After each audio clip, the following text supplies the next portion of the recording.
Аз съм Софи и това е моята най-добра приятелка Ели и днес ще говорим за най-добрите приятели. Ти си Ели? Моята приятелка Софи е много готина, много добра и всичко си споделяме. Ако аз падна, тя ми помага. И вие трябва да сте така с вашите приятели. Сега мнението на Софи. Ами най-добрите приятели са най-добрите приятели. Откъде да разпознаете най-добър приятел? Ако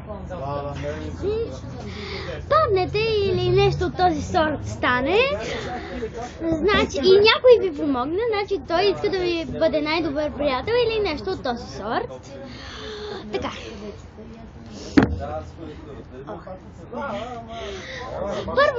Първият съвет, който ще ви дам. Или както аз ви казвам, първо. Ще говорим за как да се обличаме, когато имаме среща с най-добър приятел. Когато имаме среща с най-добър Ели, моля те, стани и покажи облеклото си. Добре. Най-добре е да си облечен официално. Не най-официалните ни дрехи, обаче... Вие никога не трябва да се обличате с най-официалните дрехи. Да. Примерно, ако имате някаква супер официална рокля, която може да носите примерно на бал или нещо от този сорт, и на сватба или нещо такова, никога не го правете.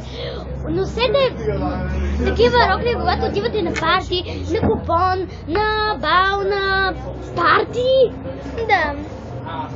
И така, а когато сте най-добър приятел и е студено, винаги носете яке.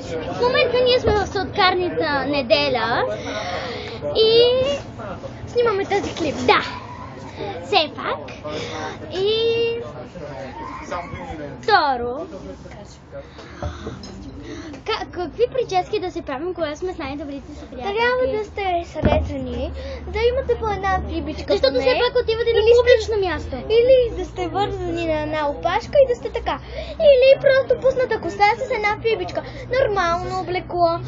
За косата не е чак толкова важна. Примерно, най-нормално е да си вързан на опашка на една плитка, ако косата ти все пак е друга, не е като моята къса коса или като на Ели.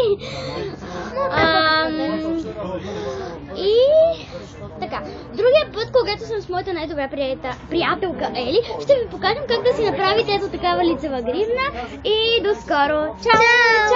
Чао!